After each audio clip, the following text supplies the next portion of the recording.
सभी को नमस्कार। सब लोग अच्छे होंगे, खुश होंगे बिल्कुल।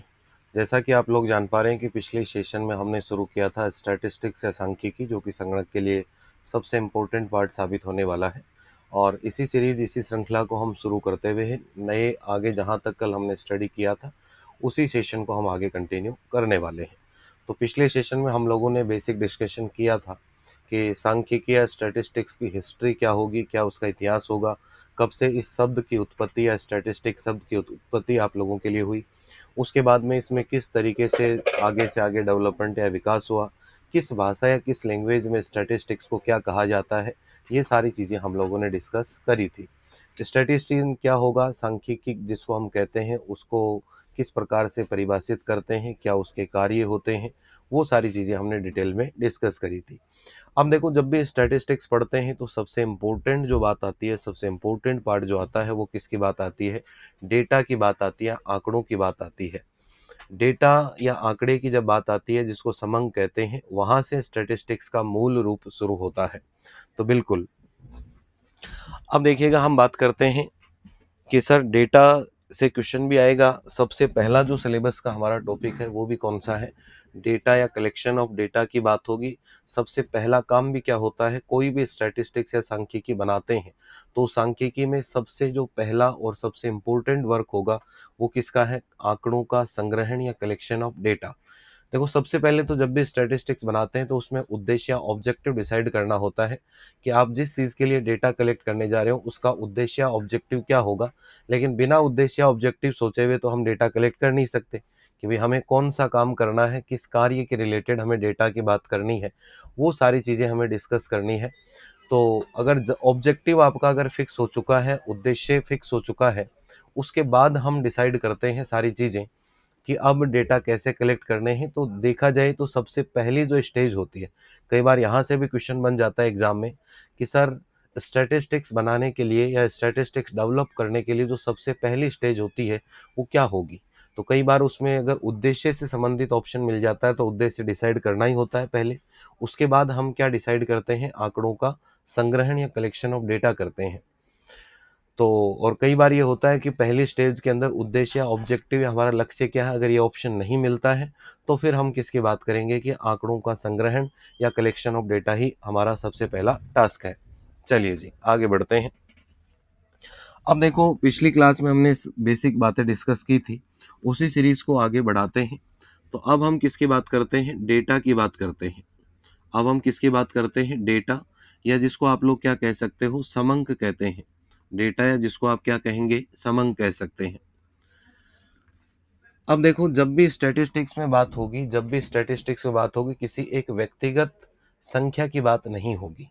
ये हमेशा कई एग्जाम में थ्योरेटिकल क्वेश्चन भी बन जाता है कि जब स्टैटिस्टिक्स की बात होती है तो डेटा क्या होता है। डेटा अपने आप में कोई एक संख्या नहीं होती है, डेटा एक पूरे ग्रुप के लिए संख्याएं होती हैं। समझ आ रही है बात? कि एक व्यक्तिगत आंकड़ा को डेटा कहते हैं? नहीं कहते हैं। एक व्यक्तिगत संख्या होगी उसको अगर हम डेटा या समंक कहेंगे? नहीं कहेंगे। स्टैटिस्टिक्स में क्या होगा? एक ग्रुप होना चाहिए, ग्रुप के लिए जो भी संख्यात्मक या जो न्यूमेरिकल वैल्यूज होंगी उन न्यूमेरिकल वैल्यूज को हम क्या कहते हैं? डेटा या समंक कहते हैं। क्लियर है बात? अब देखो, जैसे हम डेटा की बात करते हैं तो डेटा में सबसे पहले अगर इसके टाइप्स अगर डिसाइड करते हैं तो सबसे पहले बात आती है कौन से आंकड़ों की? या जिसको हम कहेंगे प्राथमिक समंक, जिसको हम कहते हैं प्राइमरी डेटा या प्राथमिक समंक। दूसरी टाइप जो आपको देखने को मिलेगी वो आती है सेकेंडरी डेटा, या जिसको हम क्या कहते हैं? द्वितीयक समंक। जिसको हम क्या कहते हैं? द्वितीयक समंक या सेकेंडरी डेटा। यहाँ से एग्जाम में लगभग एक क्वेश्चन या दो क्वेश्चन आपको जरूर देखने को मिलेंगे प्राइमरी और सेकेंडरी डेटा से। प्राइमरी और सेकेंडरी डेटा से एक क्वेश्चन तो होगा ही होगा एग्जाम में, दो क्वेश्चन भी हो सकते हैं। सेकेंडरी डेटा, किस तरीके से डेटा कलेक्ट किए जाते हैं, संग्रहित किए जाते हैं, और कौन सा डेटा प्राइमरी होगा, कौन सा डेटा सेकेंडरी होगा। इसके अलावा प्राइमरी डेटा कलेक्ट करने की कौन सी विधियां होंगी, सेकेंडरी डेटा कलेक्ट करने की कौन सी विधियां होंगी, वो सारी चीज़ें यहाँ आप लोगों को डिस्कशन देखने को मिलेंगी और इन्हीं से एग्जाम में आप लोगों को क्वेश्चन भी देखने को मिलेगा। अब देखो, सबसे पहले हमने बात शुरू की है कि डेटा या समंक। तो समंक या डेटा की जब बात आती है तो यहाँ किसकी बात होती है? यहाँ ये लिख लेना शब्द में कि समूह है होना चाहिए, समूह है होना चाहिए आपके पास, ग्रुप होना चाहिए।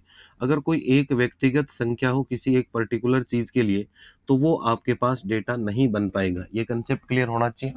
इसके बाद अगर हम बात करते हैं कि सर डेटा के टाइप या प्रकार की, तो डेटा के टाइप या प्रकार में अगर मैं सबसे पहले बात करूं तो प्राथमिक समंक या जिनको हम कहते हैं प्राइमरी डेटा, और दूसरी अगर टाइप की बात करूं तो उस टाइप में आते हैं हमारे पास द्वितीयक समंक या जिनको हम क्या कहते हैं सेकेंडरी डेटा।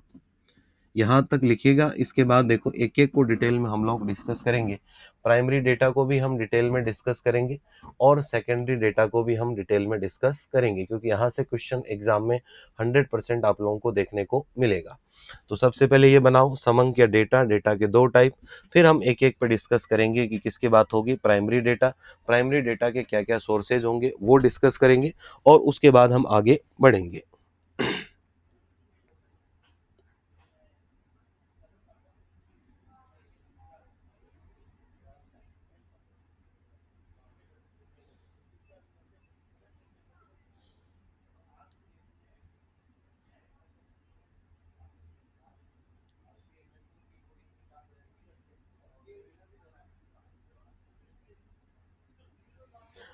अब देखो सबसे पहले हेडिंग आप लोगों को लगानी है किसकी, प्राथमिक समंक या जिसको हम क्या कहेंगे प्राइमरी डेटा।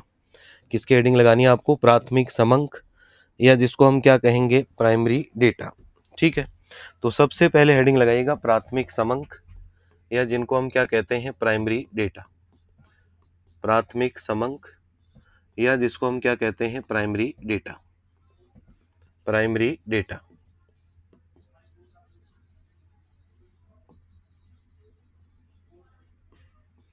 प्राथमिक समंक या किसकी बात होगी, प्राइमरी डेटा की बात होगी।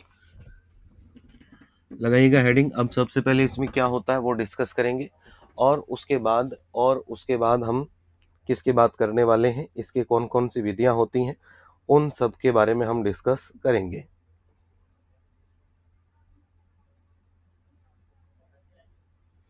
तो प्राइमरी डेटा का मतलब क्या होगा कि वो डेटा या वो आंकड़े जो अनुसंधान करता होता है, जो भी रिसर्चर होता है। क्या कह रहे हैं सर सेकंड ग्रेड की मैराथन, बिल्कुल लेके आने वाले हैं अभी। तो प्राइमरी डेटा की अगर हम बात करें तो प्राइमरी डेटा का मतलब क्या होगा कि वो डेटा या वो आंकड़े जो किसी अनुसंधानकर्ता द्वारा, अनुसंधानकर्ता मतलब स्टैटिस्टिक्स में अनुसंधानकर्ता का मतलब जो डेटा कलेक्ट करने के लिए जाता है उसको अनुसंधान करता है, रिसर्चर कह सकते हैं। कि वो डेटा या वो आंकड़े या वो समंक जो किसी अनुसंधानकर्ता के द्वारा पहली बार एकत्रित किए गए हों और शुरू से लेके अंत तक नए सिरे से कलेक्ट किए गए हों, मतलब जिसका आंकड़ा या डेटा है उससे हमने डायरेक्ट कलेक्ट किया हो और वो आंकड़े पहली बार कलेक्ट किए गए हों, तब उनको हम क्या कहेंगे प्राथमिक या प्राइमरी डेटा कहते हैं। तब हम उनको क्या कहेंगे प्राथमिक या प्राइमरी डेटा कहेंगे। क्या बात क्लियर है सब लोगों के लिए? तो लिखिएगा डेफिनेशन, लिखिएगा कि वे समंक जो अनुसंधानकर्ता द्वारा, वे समंक जो अनुसंधानकर्ता द्वारा, अनुसंधानकर्ता द्वारा, अनुसंधानकर्ता द्वारा किसी उद्देश्य के लिए, किसी उद्देश्य के लिए, किसी उद्देश्य के लिए, किसी उद्देश्य के लिए प्रारंभ से लेकर, प्रारंभ से लेकर, प्रारंभ से लेकर अंत तक, अंत तक पहली बार, प्रारंभ से लेके अंत तक पहली बार एकत्रित, पहली बार एकत्रित किए गए हों, प्रारंभ से लेकर अंत तक पहली बार एकत्रित किए गए हों, पहली बार एकत्रित किए गए हों, तो ऐसे समंक, तो ऐसे समंक, तो ऐसे समंक प्राथमिक समंक कहलाते हैं। तो ऐसे समंक प्राथमिक समंक कहलाते हैं। तो ऐसे समंक प्राथमिक समंक कहलाते हैं, प्राथमिक समंक कहलाते हैं।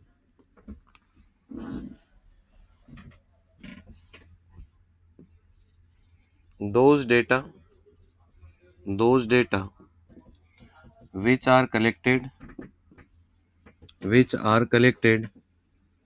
those data which are collected from initial to end from initial to end from initial to end initial to end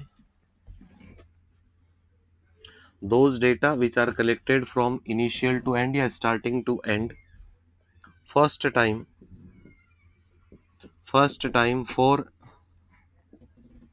for a particular purpose for a particular purpose for a particular purpose for a particular purpose by a researcher by a researcher by a researcher is called primary data by a researcher is called primary data is called primary data। तो हमने किसकी बात की, अभी definition की बात हुई है, सिर्फ परिभाषा की बात हुई कि सर प्राथमिक आंकड़े या प्राइमरी डेटा सर कौन से डेटा होंगे, तो वो डेटा या वो समंक होंगे जो भी अनुसंधान करता है वो किसी उद्देश्य के लिए तो डेटा इकट्ठा करेगा। ऐसा तो है नहीं कि भाई आंकड़े या डेटा बिना किसी आवश्यकता बिना किसी उद्देश्य के इकट्ठे करता हो, बिना किसी आवश्यकता बिना किसी उद्देश्य के इकट्ठे कर लेगा। तो क्या बात हुई, वे समंक जो अनुसंधानकर्ता द्वारा किसी पर्टिकुलर ऑब्जेक्टिव या किसी विशेष पर्पज के लिए प्रारंभ से लेके अंत तक कि शुरू से लेके अंत तक पहली बार एकत्रित किए गए हों, मतलब फर्स्ट टाइम अगर इकट्ठे किए गए हों, कलेक्शन किया गया हो, तो ऐसे डेटा या ऐसे आंकड़ों को हम कौन से डेटा कहेंगे प्यारे बच्चों, प्राथमिक समंक, या उनको हम क्या कहते हैं, प्राइमरी डेटा कहते हैं। प्राथमिक समंक या उनको हम क्या कहते हैं, प्राइमरी डेटा।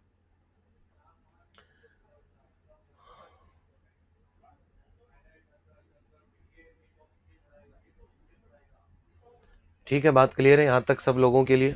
चलो जी, इंग्लिश में वही सारी बातें लिखी हैं कि वो data collected from initial to end, first time data collect हुए हों और किसी पर्टिकुलर ऑब्जेक्टिव के लिए रिसर्चर के द्वारा एकत्रित किए गए हों, तो उन डेटा को हम क्या कहते हैं, प्राइमरी डेटा कहते हैं। तो डेफिनेशन बिल्कुल क्लियर होनी चाहिए, डेफिनेशन से मीनिंग भी क्लियर हो जाता है आप लोगों का कि इसका मतलब क्या होगा, इसका मतलब क्या होगा। क्लियर है यहाँ तक की बातें। इसके बाद देखो कुछ विशेषताएं और लिखिएगा कि जो प्राइमरी डेटा जो होते हैं, कौन से डेटा की बात हो रही है, प्राइमरी डेटा की, ये समंक मौलिक होते हैं, ये समंक मौलिक होते हैं, ये समंक मौलिक होते हैं।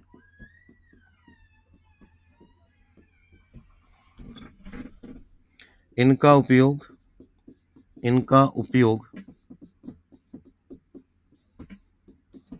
सांख्यिकीय विधियों में किया जाता है, इनका उपयोग सांख्यिकीय विधियों में किया जाता है, सांख्यिकीय विधियों में कच्चे माल की तरह किया जाता है, सांख्यिकीय विधियों में कच्चे माल की तरह किया जाता है। लिखिएगा, फिर बात करते हैं कि इस लाइन का मीनिंग क्या है। ऐसी एक भी लाइन नहीं होगी अपने पूरे सिलेबस में कि जिसका हमारे पास एग्जाम्पल नहीं होगा, जिसका मीनिंग हम क्लियर नहीं कर पाएंगे, ऐसा एक भी शब्द आपके पूरे नोट्स में नहीं होगा। क्लियर है बात सब लोगों के लिए। देखो क्या क्या क्या कहा मैंने, किसकी विशेषताओं पे बात कर रहा हूं मैं, प्राइमरी डेटा की बात कर रहा हूं। मैंने क्या लिखा, ये समंक मौलिक होते हैं, मतलब फंडामेंटल होते हैं, बेसिक होते हैं। क्योंकि फंडामेंटल या बेसिक इसलिए होते हैं कि पहली बार ही एकत्रित किए जाते हैं, इससे पहले उसके बारे में कोई डेटा काम में नहीं लिया जा रहा। इसका मतलब यही सबसे बेसिक डेटा हुए, पहली चीज। दूसरी चीज अगर हम बात करें तो जो सबसे बेसिक चीज, सबसे बेसिक होगा, सबसे फंडामेंटल होगा, तो उसको हम कह सकते हैं कि ये कच्चे माल की तरह है या रॉ मटेरियल की तरह है। तो ये जो डेटा होंगे, जितने भी स्टैटिस्टिक्स के आगे फॉर्मूले होंगे, मेथड्स यूज होते हैं, उनके लिए कच्चे माल की तरह कार्य करते हैं। तो क्लियर है। these are fundamental data these are fundamental data these are fundamental data these are fundamental data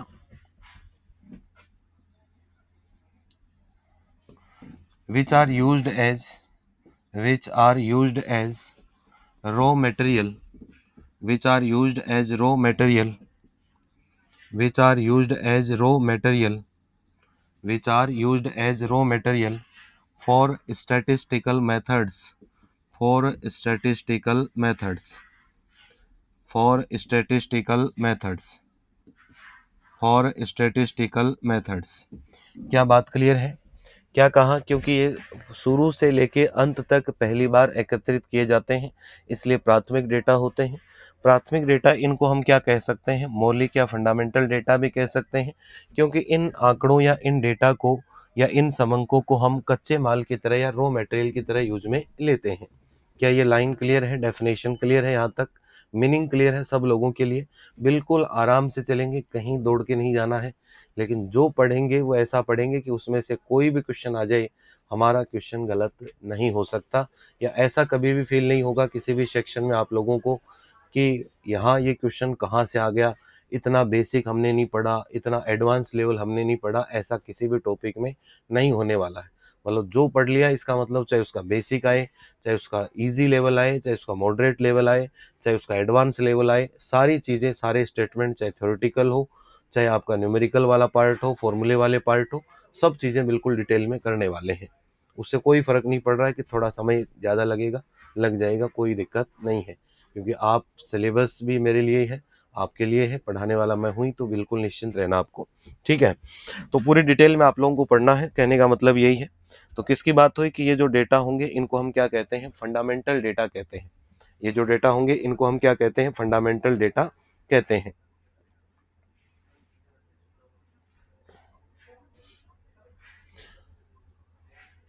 अब देखो, जो अनुसंधानकर्ता होता है, अनुसंधानकर्ता का मतलब जो रिसर्चर होता है, जो रिसर्चर होता है अपने उद्देश्य के लिए, वो भाई जिसको क्या क्या रिसर्च करनी है, उसको उसी काम के लिए तो वो डेटा इकट्ठे करके लाएगा, सीधी सी बात है। भाई जो रिसर्चर या जो अनुसंधान करता है, वो अपना कुछ तो सोचा होगा मन में।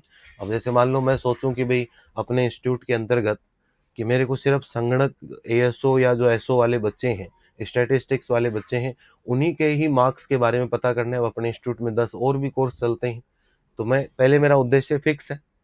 तो इसका मतलब क्या होगा? इसमें जो अनुसंधान करता है वो प्री डिटरमाइंड जाता है कि पहले से मुझे यही डेटा चाहिए।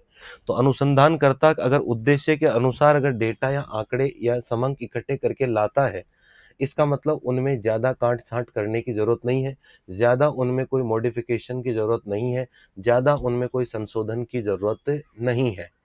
ठीक है, तो लिखिएगा, एक पॉइंट और लिखिएगा इसके अंतर्गत, एक पॉइंट और लिखिएगा। ये समंक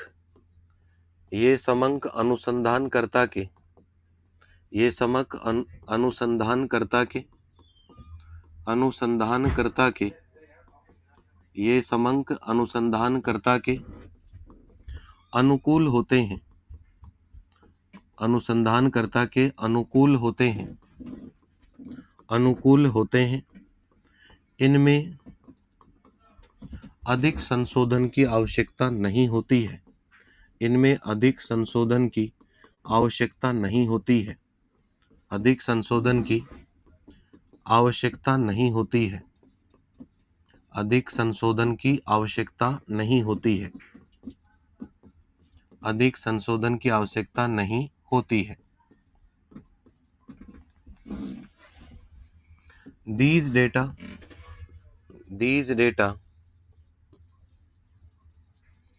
are according to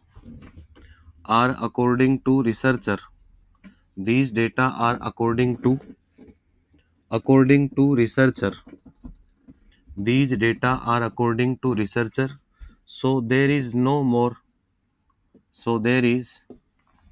too much requirement of, there is no too much requirement of modification, too much requirement of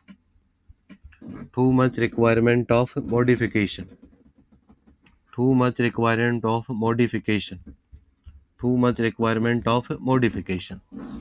कि भाई देखो, खुद जिसको जरूरत है, जिस उद्देश्य के लिए हम काम करते हैं, इसका मतलब बिल्कुल शुरू से लेके अंत तक हम ही डेटा कलेक्ट करते हैं।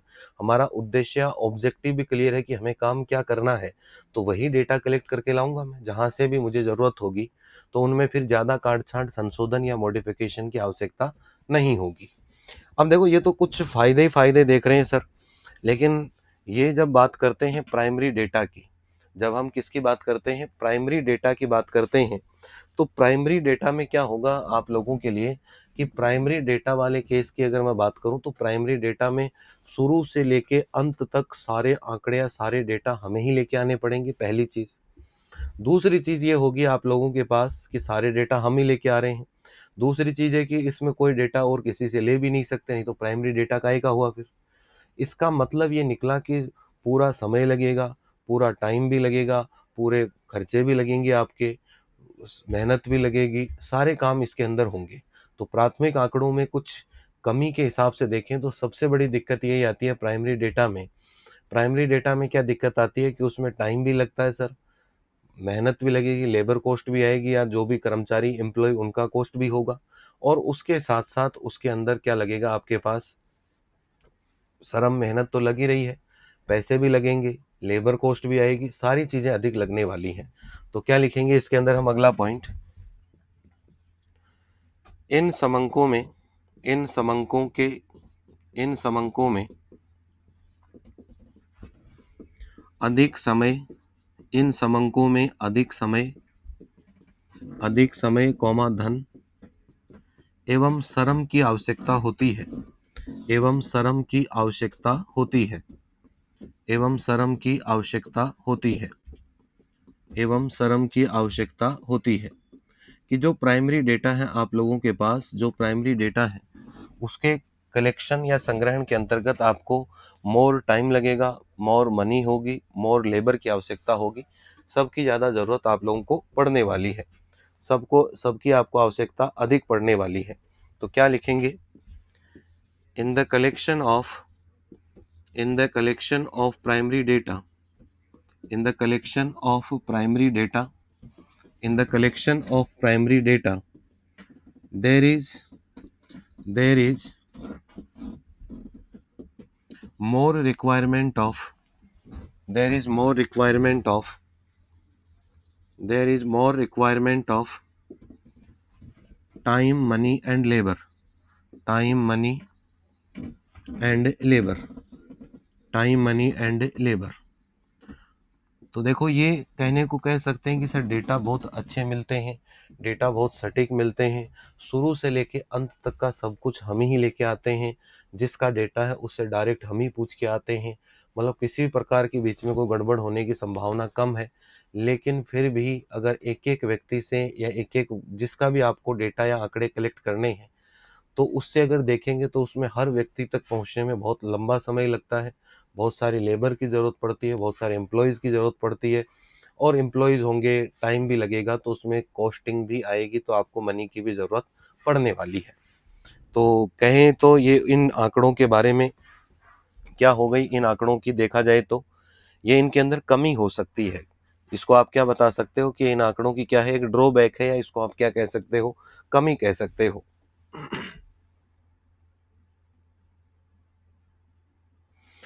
अब देखो बहुत सारे बच्चों के अभी भी कंफ्यूजन रह जाता है कि सर कौन से डेटा प्राइमरी होंगे, कौन से डेटा सेकेंडरी होंगे।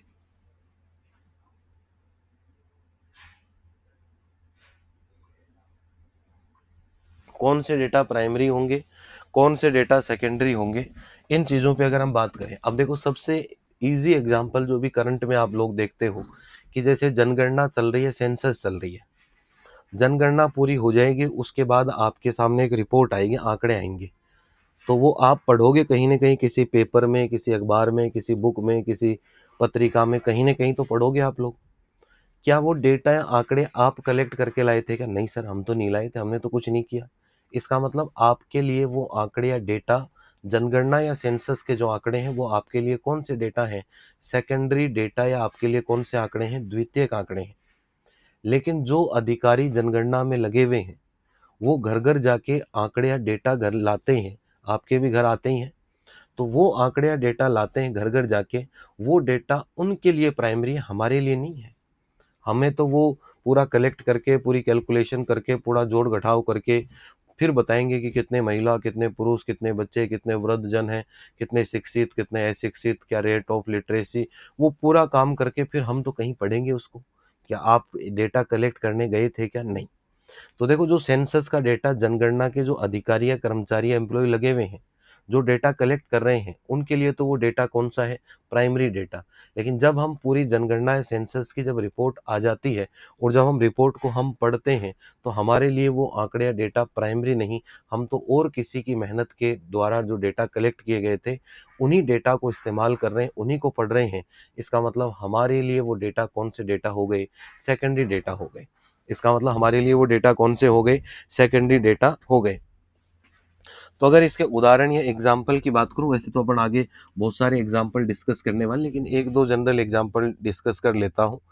उदाहरण या एग्जाम्पल की अगर बात करूं, अगर उदाहरण या एग्जाम्पल में बात करूं तो जनगणना के आंकड़े, जनगणना के आंकड़े आपके लिए नहीं, जनगणना के जो अधिकारी लगे हुए हैं उनके लिए कौन से आंकड़े होंगे, प्राथमिक।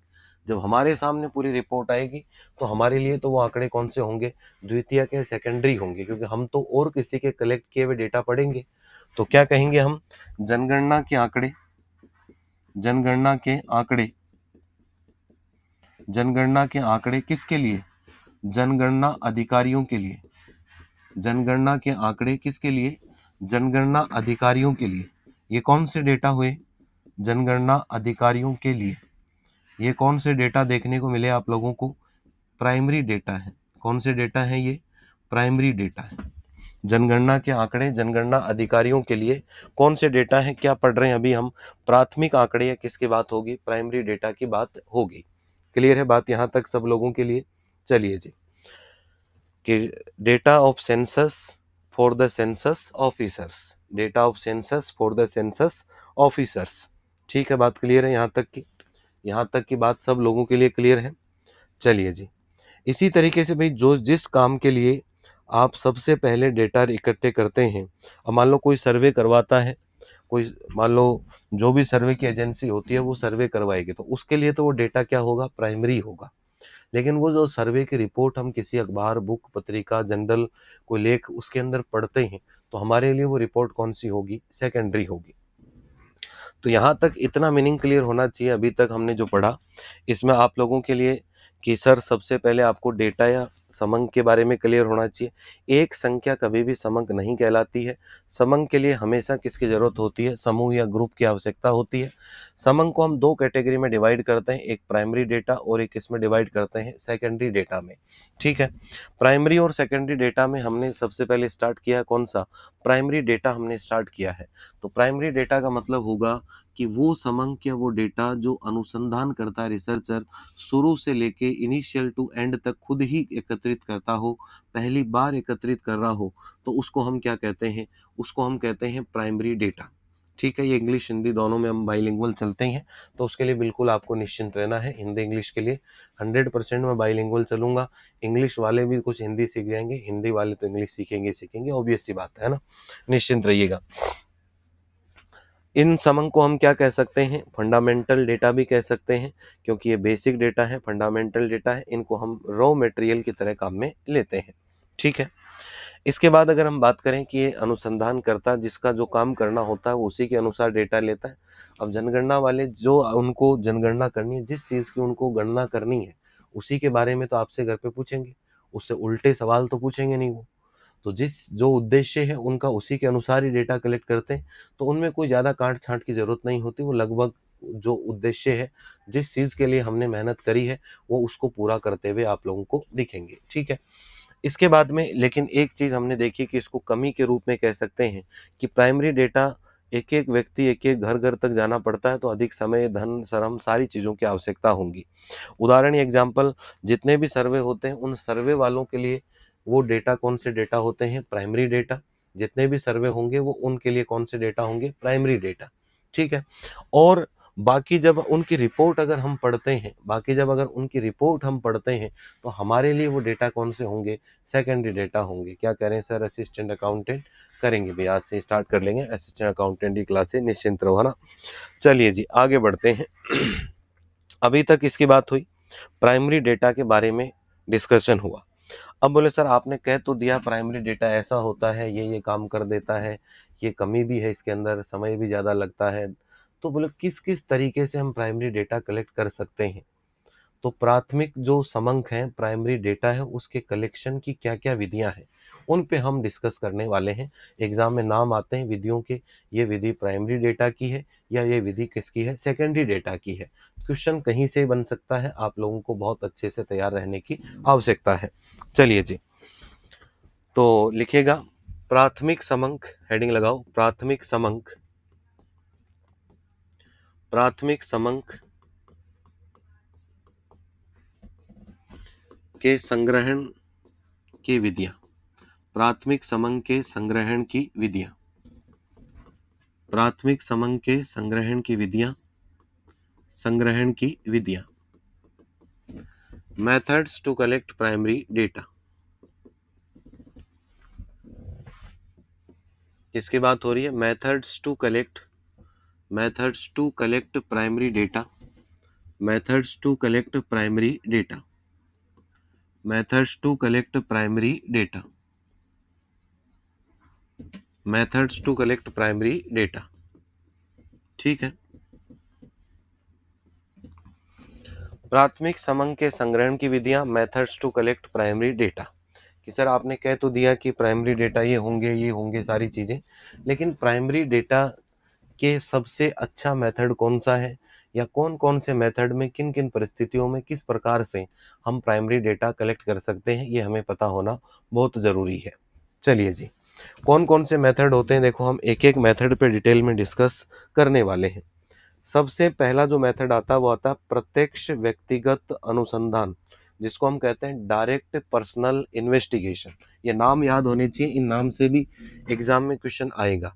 देखो जितने भी बातें लिखी हुई हैं, जो भी बातें लिखवा रहा हूँ, वो सारी चीजें इंपॉर्टेंट है, क्वेश्चन कैसे ही पूछ सकता है। 4 मेथड के नाम 4 ऑप्शन में मिलेंगे, उसमें से ये भी पूछ सकता है कि कौन सा प्राथमिक आंकड़े का मेथड है, कौन सा प्राथमिक आंकड़ों की विधियां नहीं है। 4 एग्जाम्पल भी दे सकता है कि कौन सा प्राथमिक का है या नहीं है। क्वेश्चन कैसा ही बन सकता है, डेफिनेशन भी पूछ सकता है। तो हर चीज के लिए हमें तैयार रहना है। तो पढ़ना ही ऐसा है, नोट्स ही ऐसे तैयार करने हैं कि चाहे क्वेश्चन किधर से भी पूछे, हमारे लिए वो क्वेश्चन आसान ही रहेगा। ठीक है, बात क्लियर है सब लोगों के लिए। चलिए जी, तो सबसे पहले कौन सा आता है आपके पास, प्रत्यक्ष व्यक्तिगत अनुसंधान। सबसे पहला जो विधि आती है वो कौन सी आती है, प्रत्यक्ष व्यक्तिगत अनुसंधान, direct personal investigation.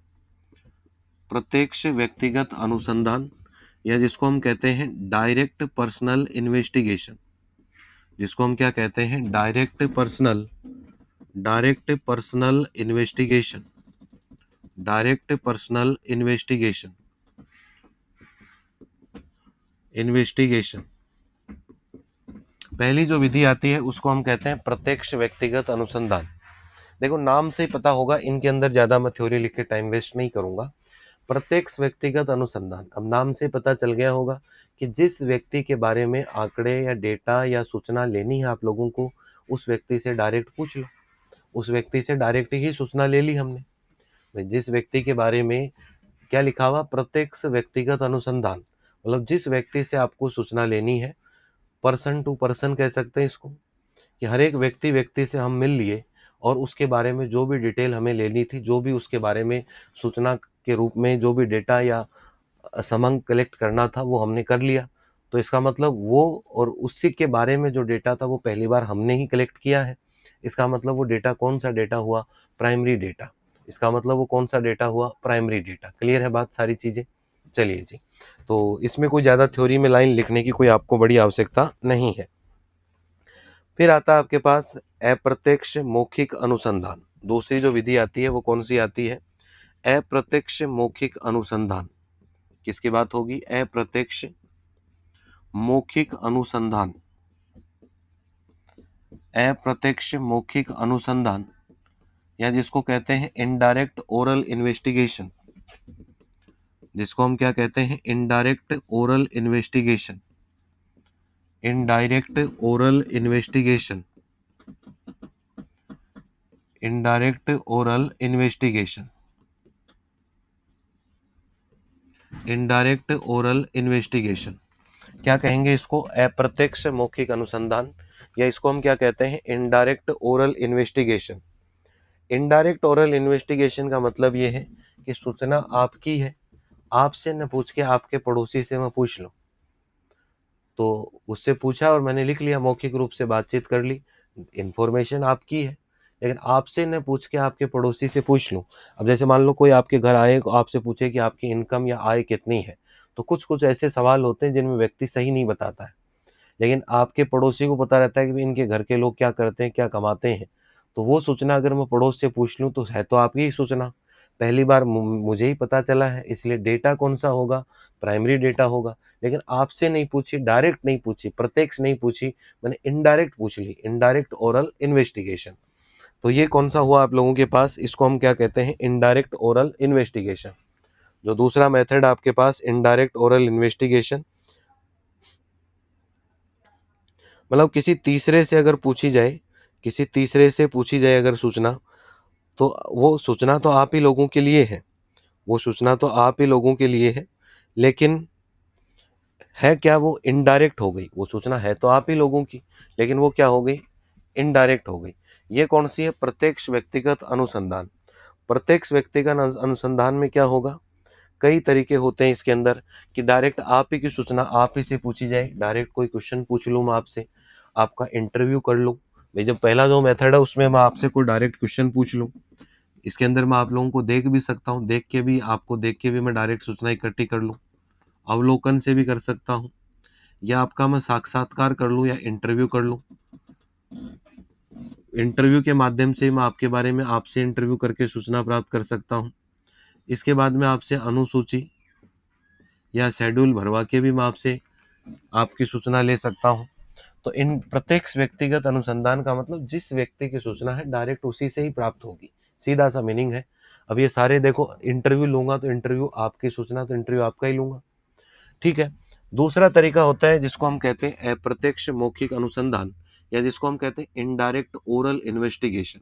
Indirect oral investigation का मतलब होता है कि किसी तीसरे पक्षकार से पूछो, आपकी सूचना किसी तृतीय या थर्ड पर्सन से पूछो, एक मैं हूँ एक आप हो, मैं सूचना या डेटा कलेक्ट करने वाला हूँ, आपकी डेटा मैं कलेक्ट करना चाहता हूँ, लेकिन आपके बारे में जो सूचना मुझे कलेक्ट करनी है वो किसी थर्ड पर्सन से अगर मैं कलेक्ट करता हूँ, तो फिर वो कौन सी कैटेगरी में आएगी, इनडायरेक्ट में, अप्रत्यक्ष मौखिक अनुसंधान, या जिसको हम क्या कहते हैं, इनडायरेक्ट ओरल इन्वेस्टिगेशन।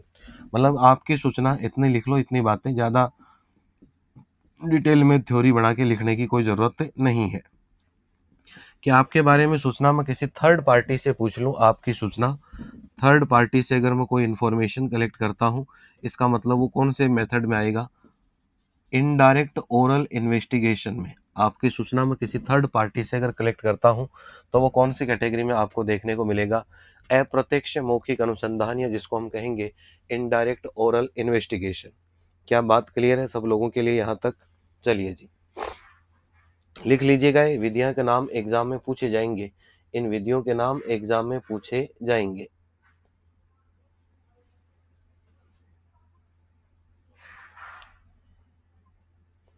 फिर एक मेथड आता है जिसके अंदर हम कहते हैं कि संवाददाताओं से संवाददाताओं से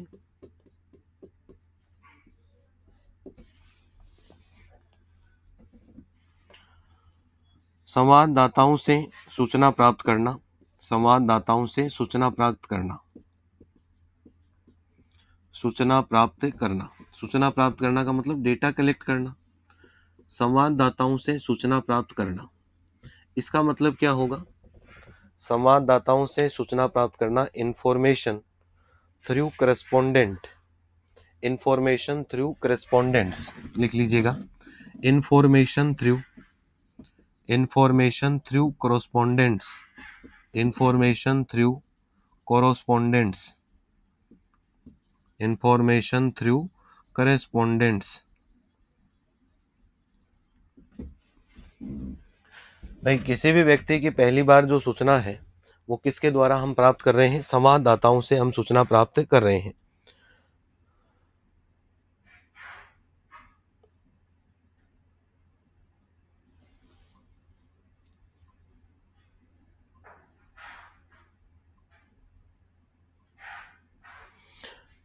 इसका मतलब ये होता है कि भाई संवाददाताओं से सूचना प्राप्त करने का मतलब कि आपने कुछ ऐसे व्यक्ति छोड़ रखे हैं जो समय समय पे पर आप उन लोगों से जिनके डेटा की आवश्यकता होती है, जो लोकल पर्सन होते हैं, उनसे आप क्या प्राप्त कर लेते हो, सूचना प्राप्त कर लेते हो। उनसे आप लोग क्या प्राप्त कर लेते हो, सूचना या इंफॉर्मेशन प्राप्त कर लेते हो।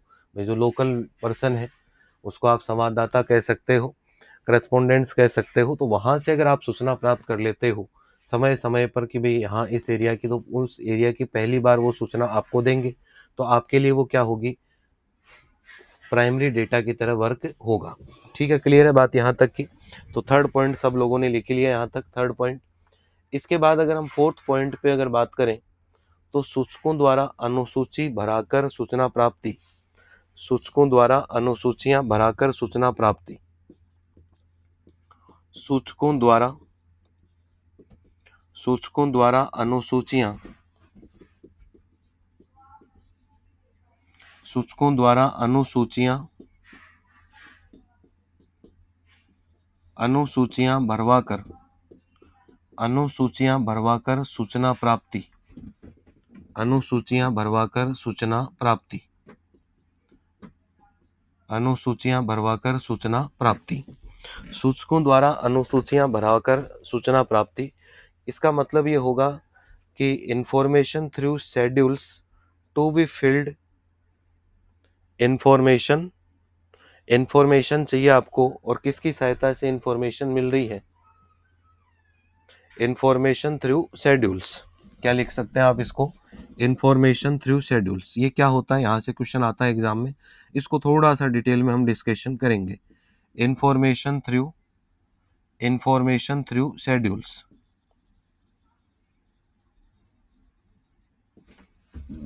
लिखिएगा, इंफॉर्मेशन थ्रू शेड्यूल्स।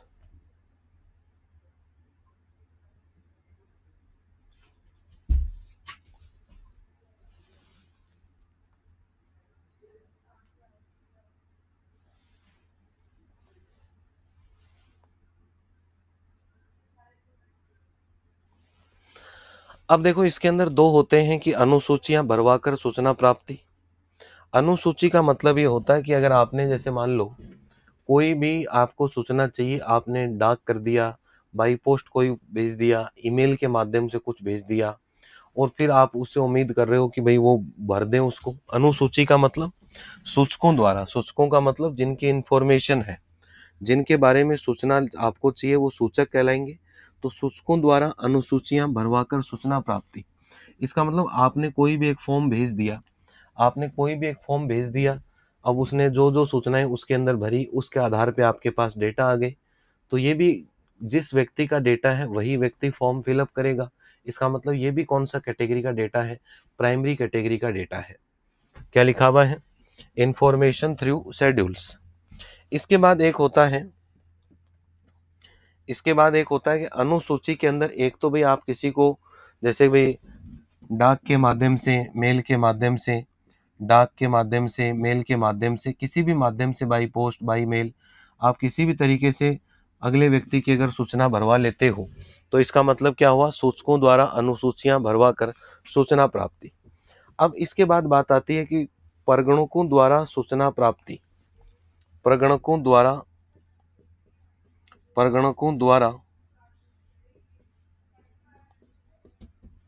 अनुसूचियां भरकर, ऐसे लिख लो, परगणकों द्वारा अनुसूचियां भरकर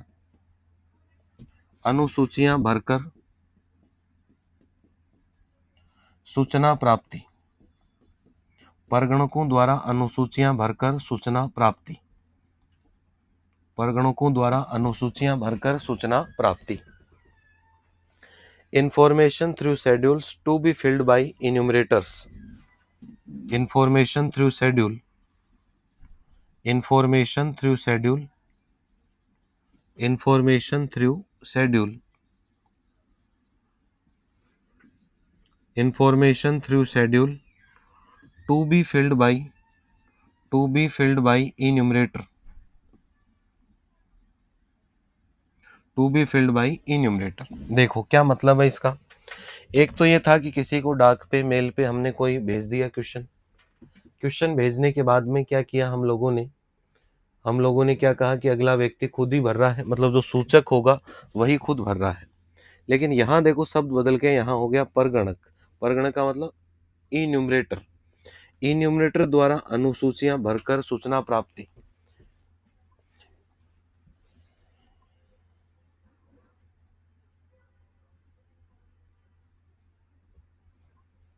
इसका मतलब ये हुआ हमारे पास कि परगणकों द्वारा अनुसूचियां भरकर सूचना प्राप्ति। इसका मतलब ये हुआ कि आपके घर पे जैसे जनगणना वाले आते हैं, सेम ये इसका एग्जाम्पल है इस वाले पॉइंट का, कि आपके घर पे खुद आएंगे, फॉर्म उनके पास होगा, फॉर्म में कई सारे प्रश्न होते हैं, वो आपसे पूछेंगे और आप वो खुद भरेंगे। समझ आ रही है बात? समझ आ रही है बात कि इसका मतलब क्या है कि परगणक जो लगे हुए हैं, परगणकों द्वारा अनुसूचियां भरकर सूचना प्राप्ति, मतलब information through schedule to be filled by enumerators, कि उनके पास एक सूची होगी, प्रश्नों की एक सूची होगी, वो आपसे पूछेंगे और आपसे पूछ पूछ के उसके अंदर भरेंगे, उसको फिलअप करेंगे। मतलब आपके बारे में आपका डेटा पहली बार वही एकत्रित कर रहे हैं। डेटा प्राइमरी है, लेकिन उसको एकत्रित करने का जो तरीका है वो कौन सा तरीका है? परगणकों द्वारा अनुसूचियां भरकर सूचना प्राप्ति, information through schedule to be filled by enumerators. इस बात का मतलब ये हुआ प्यारे बच्चों कि एक फॉर्म होगा उनके पास, एक प्रश्नों की सूची होगी, एक लिस्ट होगी, और उसको वो खुद से भरेंगे। तब उसको हम क्या कहेंगे कि परगणकों द्वारा अनुसूचियां भरकर सूचना प्राप्ति। इसमें लिख सकते हो कि परगणक स्वयं सूचनाएं भरता है। परगणक स्वयं सूचनाएं भरता है, ऐसा लिख लीजिएगा ताकि आपको पता रहे समझने के अकॉर्डिंग कि इसमें जो परगणक होगा, इन्यूमरेटर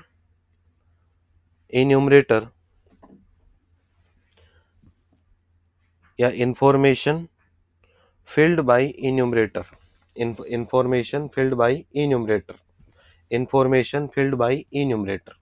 तो किसकी बात हुई आपके पास कि जो आपकी सूचना होगी वो किसके बारे में होगी? आपके बारे में ही होगी, लेकिन जो इन्यूमरेटर होगा वो खुद भरता है, उसको वो खुद भरता है। ठीक है,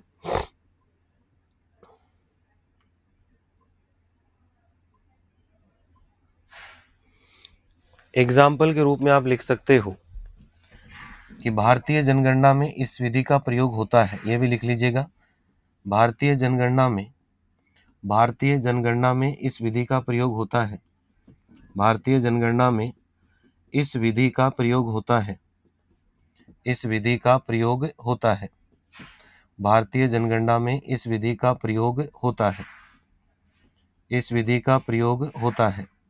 भारतीय जनगणना में इस विधि का प्रयोग होता है कि जो इंडियन सेंसस होती है उसके अंदर हम इसी मेथड को फॉर्म काम में लेते हैं कि जिसमें एक प्रश्नों की सूची लाता है अगला व्यक्ति एक प्रश्नों की सूची लाता है। वो प्रश्नों की सूची आपसे प्रश्न पूछेगा, लेकिन भरेगा खुद। तब तो उसको हम क्या कहेंगे कि अनुसूची कहेंगे। फिर एक आती है प्रश्नों की सूची आपको ही भेज दे या आपको ही दे दे और आप खुद भरते हो, तो फिर ये मेथड है कि सूचकों के द्वारा ही भरी जाए, तो उसको हम क्या कहेंगे कि इंफॉर्मेशन थ्रू शेड्यूल। क्या ये मेथड जो मैंने अभी डिस्कस किए हैं, क्या इनमें बात क्लियर हुई सब लोगों के लिए? क्या ये सारी बातें क्लियर हुई? क्या देखो, एक एक को हम और डिटेल में बात कर लेते हैं और एग्जाम्पल से बात कर लेते हैं। देखो, नाम पता होना चाहिए कि ये मेथड किसका है, प्राथमिक का है। अभी प्राइमरी पढ़ रहे हैं, जब हम सेकेंडरी पढ़ना शुरू कर देंगे तो सेकेंडरी के मेथड भी सीख जाएंगे। फिर हमें पता भी चलना चाहिए कि सर ये प्राइमरी का मेथड है, ये सेकेंडरी का मेथड है, यहाँ से एग्जाम में क्वेश्चन भी आता है, पहली चीज। दूसरी चीज ये है कि सर इस मेथड में क्या होता है, ये भी क्वेश्चन बन सकता है। कई बार कहते हैं ना बच्चे, सर कुछ पेपर या क्वेश्चन बहुत डीप आ गए थे। डीप क्वेश्चन आए थे, जो हम लिखते हैं उनका मीनिंग, उनका अर्थ आप लोगों को क्लियर होना चाहिए। अब देखो, यहाँ मैंने क्या कहा था कि स्टैटिस्टिक्स हमारे हर जीवन के हर पहलू में काम आ रही है, लेकिन हमें पता ही नहीं चल रहा है।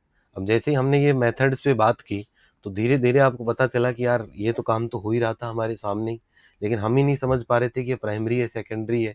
तो इसलिए हम जितने भी बातें पढ़ेंगे, थ्योरेटिकल चीज़ें भी आपको ऐसा महसूस नहीं होगा कि रटने की ज़रूरत है, ये समझने की ज़रूरत है, थोड़ी-सी समझ विकसित करने की आपको ज़रूरत है। देखो क्या कहा हम लोगों ने कि सर प्रत्यक्ष व्यक्तिगत अनुसंधान, कि जिस व्यक्ति की सूचना है उसी व्यक्ति से ही अगर हम सूचना प्राप्त करनी हो तो फिर उसको हम क्या कह देंगे, प्रत्यक्ष व्यक्तिगत अनुसंधान कह देंगे।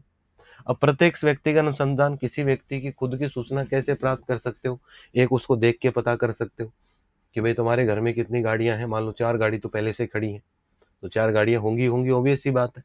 या उसके बारे में कोई उसका इंटरव्यू कर सकते हो, या उससे आपके पास अनुसूची का मतलब, अनुसूची का मतलब होता है एक पर्सनों की सूची आपके पास होगी, पूछोगे आप उससे, वो उत्तर बताएगा, आप उसको खुद भरेंगे, ये होती है अनुसूची या शेड्यूल। एक होती है क्वेश्चनरी है जिसको प्रश्नावली कहते हैं। प्रश्नावली का मतलब है कि अगले कोई दे दे प्रश्नों की सूची और अगला खुद भर के दे दे हमें, ठीक है, दोनों में अंतर क्लियर है। एक होती है अनुसूची और एक होती है प्रश्नावली। अनुसूची में क्या होगा कि जो व्यक्ति ऑथोराइज्ड पर्सन है, जो डेटा कलेक्ट करने वाला, उसके पास एक लिस्ट रहेगी प्रश्नों की, उसमें वो भरेगा, वो आपसे पूछेगा लेकिन भरेगा वो खुद। क्या कहा मैंने, देखो यहाँ परगणक स्वयं सूचनाएं भरता है, जो इन्यूमरेटर होता है, जो परगणक आता है वो खुद सारी इंफॉर्मेशन फिलअप करता है। ऊपर क्या कहा कि जो सूचनाएं सूचक, सूचक का मतलब इन्फॉर्मेंट्स, कि जो इन्फॉर्मेटर है आपके पास जिनकी सूचना आ रही है उन्हीं की सूचना भरते हो। तो दो शब्दों में आपको एक बेसिक सा अंतर क्लियर होना चाहिए, एग्जाम में पूछ भी लेता है कि प्रश्नावली और अनुसूची क्या है। प्रश्नावली या क्वेश्चनरी का मतलब है क्वेश्चन प्रश्नों की एक ऐसी सूची जिसमें लिमिटेड और बहुत सही सही सटीक सटीक प्रश्न दिए हुए हो, वो सूची आपको दी जाती है। वो कैसे भी माध्यम से हो सकती है, मेल से भी आ सकती है, डाक से भी आ सकती है, आपके पास वो फॉर्म आपको ऑफलाइन भी दिया जा सकता है और उससे आप खुद भरते हो और भरने के बाद वो सूचना हमें वापस दे देते हो। तो ये तो कौन सा हुआ, प्रश्नावली हुई। अनुसूची का मतलब प्रश्नों की सूची हमारे पास रहेगी, हम आपसे प्रश्न पूछेंगे और भरेंगे भी हम खुद ही। मैं मान लो मैं परगणक हूँ तो उसको भरूंगा भी मैं खुद ही, पहली चीज प्रश्न मैं ही पूछूंगा और आपके बारे में पूछूंगा, लेकिन फिल मैं खुद करूंगा उसको, तब वो क्या बनेगी आपके पास, अनुसूची या शेड्यूल बनेगा। क्लियर है। अप्रत्यक्ष मौखिक अनुसंधान वाला जो मेथड है उसके अंदर की सूचना आपकी है लेकिन आपसे न पूछ के किसी तीसरे व्यक्ति से पूछ लो। संवाददाताओं से सूचना प्राप्त कर लेना, इंफॉर्मेशन थ्रू करेस्पॉन्डेंस, कि जो लोकल स्थानीय संवाददाता होते हैं उनसे जनरल समय समय पर सूचनाएं लेता रहे कि भाई यहाँ की बेसिक जानकारी क्या है, तो वो पहली बार पूरे एरिया या क्षेत्र की आपको सूचना दे देंगे, तो वो आपके लिए पहली सूचना होगी, तो वो भी क्या है, प्राइमरी डेटा कलेक्ट करने का एक तरीका होता है। ठीक है। इसके बाद बात होती है सूचकों द्वारा अनुसूची की, एक पर्सन की लिस्ट भेजी जाएगी, जिस पर्सन होंगे वो खुद ही अगला व्यक्ति भरेगा जिसके लिए पूछा गया हो। एक पर्सनों की सूची तो होगी लेकिन आपको खुद नहीं भरना है, जो आएगा वो खुद भरेगा, आपसे सिर्फ क्वेश्चन पूछेगा और वो खुद इन्यूमरेटर या जो परगणक होगा वो खुद भरेगा। जैसे जनगणना या सेंसस वाले हमारे घर आते हैं और वो एक फॉर्म लेके आते हैं, बिल्कुल, और उस फॉर्म में से क्वेश्चन आपसे पूछते हैं लेकिन फिर भरते खुद ही हैं वो, तो इसका मतलब वो क्या है, अनुसूची है। और अनुसूची है और वो भरी किसके जा रही है, परगणकों के द्वारा, या जो इन्यूमरेटर लगे हुए उन्हीं के द्वारा उसको फिलअप किया जा रहा है, इसका मतलब वो क्या हो गई, अनुसूची। क्लियर हुआ कंसेप्ट। तो ये जितने भी मेथड आप लोग देख पा रहे हो, ये जितने भी मेथड्स आप लोग देख पा रहे हो, ये सारे मेथड किसके हैं, प्राथमिक समंकों के संग्रहण की विधियां हैं। Methods to collect primary data है, methods to collect primary data है। क्लियर हुआ यहाँ तक कंसेप्ट। तो इस सेशन में हमने अभी तक किस चीज की बात की है, इस सेशन में अभी तक हमने किस चीज की बात की है, अभी तक देखो हमने जो बातें की हैं वो सारी चीजें किसके रिगार्डिंग डिस्कस की हैं, प्राइमरी डेटा के रिगार्डिंग हमने बातें डिस्कस करी है कि सर डेटा क्या होगा। पहली चीज, डेटा एक अकेली कोई भी संख्या डेटा नहीं होगी, ये भी क्वेश्चन बन जाता है एग्जाम में कि जो संख्यात्मक समूह होगा उसी को हम क्या कहते हैं, समंक या डेटा कहते हैं। डेटा को बेसिकली दो कैटेगरी में हम डिवाइड करते हैं, प्राइमरी और सेकेंडरी। प्राइमरी डेटा किसको कहते हैं, शुरू से लेकर अंत तक हम ही कलेक्ट करते हैं। इस डेटा को हम आधारभूत या फंडामेंटल या मौलिक डेटा कह सकते हैं।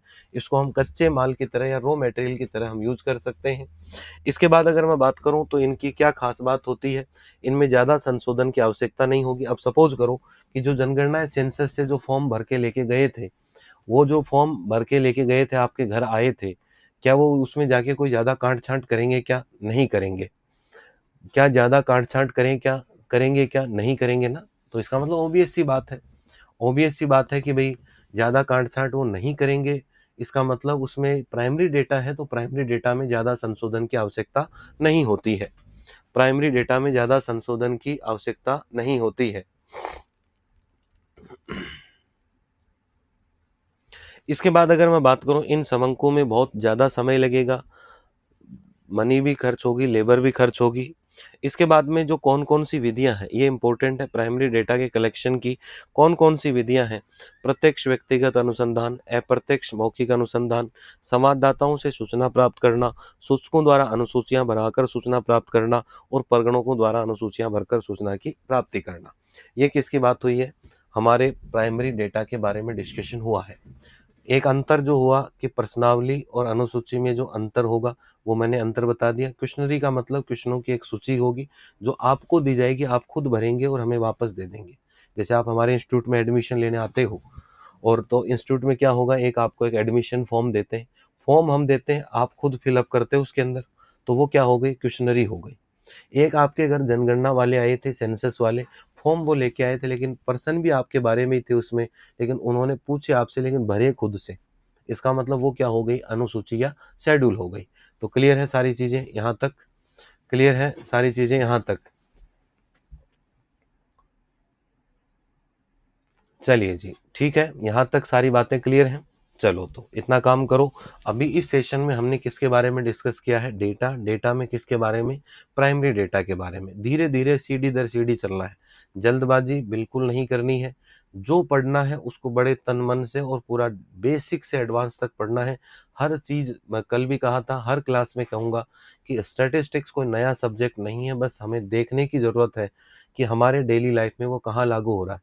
अगर जिस व्यक्ति ने डेली लाइफ से जोड़ के अगर स्टैटिस्टिक्स पढ़ना शुरू कर दिया, इसका मतलब वो स्टैटिस्टिक्स कभी नहीं भूल सकता। और हम स्टैटिस्टिक्स या सांख्यिकी जो पढ़ेंगे वो विद एग्जाम्पल्स पढ़ने वाले हैं, तो बिल्कुल आपको भी मज़ा आने वाला है। जो चीज़ें आपको हार्ड लग रही हैं कि ये तो सब्जेक्ट नया है, चाहे वो बीए का स्टूडेंट हो, चाहे वो बीएससी का हो, चाहे वो बीकॉम का स्टूडेंट हो, कि मैंने तो पढ़ी भी नहीं, बहुत सारे बच्चों ने तो कि हमारे तो कभी सब्जेक्ट आया ही नहीं, या जिनके आया उनके बहुत नाम मात्र का आया, हमने तो बहुत डर डर के इससे काम चलाया है।